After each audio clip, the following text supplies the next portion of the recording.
Unlike its failed business model, which saw it recently file for bankruptcy after receiving millions in federal tax cash subsidies, the electric bus maker Proterra seems to be a never-ending source of news. Sure, the news is always bad, but each new revelation serves as another teachable moment, attesting to the fact that government subsidies are, by definition, both economically fascist and economically damaging. Hi everyone, I'm Gardner Goldsmith for MRC-TV, and here's the story. The Washington Examiner's Jenny Goldsberry reports on the latest wrinkle on the face of the rapidly decaying government crony corporation, Proterra, explaining that the government of Jackson, Wyoming, has put its fleet of federally subsidized Proterra buses out to proverbial pasture. Because, of course, they don't work. And these city officials are going to turn to, I know, shocker, internal combustion engines instead. Quote, now all 8 Proterra buses need repairs. In their place, Southern Teton Area Rapid Transit, START, will deploy 6 new diesel buses to the area as soon as October, end quote. Well, how dare they? Don't they know that a lot of politicians and politically tied, politically motivated collectivists have banked a lot on their unsupported, factless rhetoric of climate dangers from internal combustion engines? Don't they realize how much of our money has been banked on this fruitless counter-economic fascist fad? Observes Goldsberry, quote, in 2023, $1.7 billion was allocated to this program via President Joe Biden's infrastructure plan passed in 2021.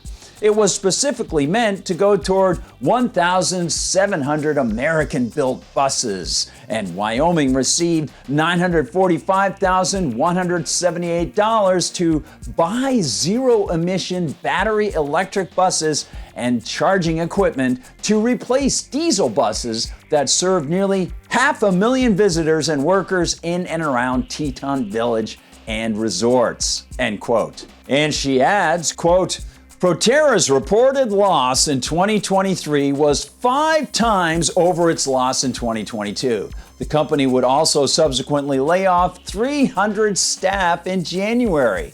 Biden has all but endorsed Proterra in the past, at one point taking a virtual tour of a Proterra manufacturing facility in South Carolina in 2021, where he revealed he used to be a bus driver. That year, START was awarded $1.1 million, which it used to add to its, electric bus fleet, end quote. And that occurred while Biden's Energy Secretary Jennifer Granholm held stock in Proterra and was penalized for breaching federal disclosure requirements. But how can one complain? It's all for a good cause, right?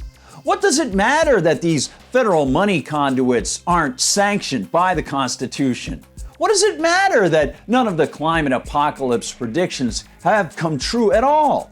What does it matter that, as governor of Michigan, Jennifer Granholm made sure millions of Obama-era bailout cash got funneled to Proterra? And what does it matter that they subsequently placed her on their board when she left office? And of course, what does it matter that when Granholm left the board, she received that stock in Proterra and sold it for $1.6 million, just prior to the company filing for federal bankruptcy protection against lenders. Hey, this is how the U.S. political economy works. It's politics over real economics, wherein their political choices supersede your own decisions, wherein your earnings, they're not really yours. And if you try to make such a valid claim, the collectivists of this nation and many others will deride you for being selfish. Of course, they'll call you these things because they use aggressive force, gaslighting, demonization, and false claims of crisis to collectivize everything. They place everything they possibly can under their control, thus shifting it into the tragedy of the commons, where everything is unworkable, just like the South Teton area rapid transit system. It's possible that some folks in the Jackson, Wyoming region might want electric vehicles for their own good, and they ought to be able to choose them if they want them. But when they form a political system that makes choices for everyone, it pits people against each other and prevents market experimentation that can reveal and reward success and reveal and stop feeding failure. These market tests are incredibly important, and they can offer other people, both potential buyers and potential new entrants into a market, incredibly valuable information to guide them towards what people want and away from failure. Government doesn't do that, as it has done on a national level and even on the local level in Jackson. Government has forced people to pay for things they might not want. It does so through subsidies and grants, through favoritism and mandates, and through government contracts that free people never would have chosen. The Proterra story continues to unfold, and with each new chapter, another lesson about freedom and free markets being superior to government and its aggressive collectivism can actually be found and learned. Let's try to teach new generations about this particular story and the larger lessons that we can see in it.